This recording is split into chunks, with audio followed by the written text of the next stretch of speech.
دلاوران گارد جاویدان به شما به شجاعت و فداکاریتان ইরানের ভেতরেই ছড়িয়ে পড়েছে এক শক্তিশালী বার্তা, যা উদ্দেশ্য করে বলা হয়েছে একদল তরুণ যোদ্ধাকে। তাদের বলা হচ্ছে অমর গার্ড। বার্তার ১৬তেই তাদের সাহস এবং আত্মত্যাগের প্রতি গভীর শ্রদ্ধা জানানো হয়। গত ৩ মাসে ইরানের বিভিন্ন স্থানে ছোট কিন্তু অত্যন্ত কার্যকর দল হিসেবে কাজ করে তারা বীরত্বের উজ্জ্বল দৃষ্টান্ত স্থাপন করেছে বলে দাবি করা হয়েছে। বিশেষ করে ১৮ এবং ১৯ জানুয়ারির সেই দিনগুলোতে মাতৃভূমির স্বাধীনতার জন্য তারা যে মূল্য দিয়েছে তা ইরানের জনগণ কখনো ভুলবে না, এমনটাই বলা হয়েছে বার্তায়। এরপর একটি গুরুত্বপূর্ণ দাবি, যে সহায়তার প্রতিশ্রুতি দেওয়া হয়েছিল, এখন তা এসে পৌঁছেছে। অমর গার্ডের সদস্যদের আহ্বান জানানো হয়েছে জাতির অগ্রদূত হিসেবে তারা যেন ইসলামী প্রজাতন্ত্রের দমনযন্ত্রকে আরও দুর্বল করে দেয়।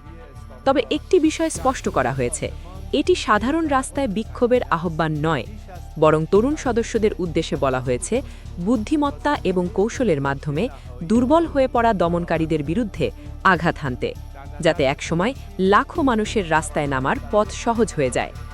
শেষে ঐতিহাসিক প্রতীক তুলে ধরে বলা হয় তারা রুস্তম এবং কাওয়ের বংশধর, আর তাদের শত্রুরা জাহাকের মতো অত্যাচারী।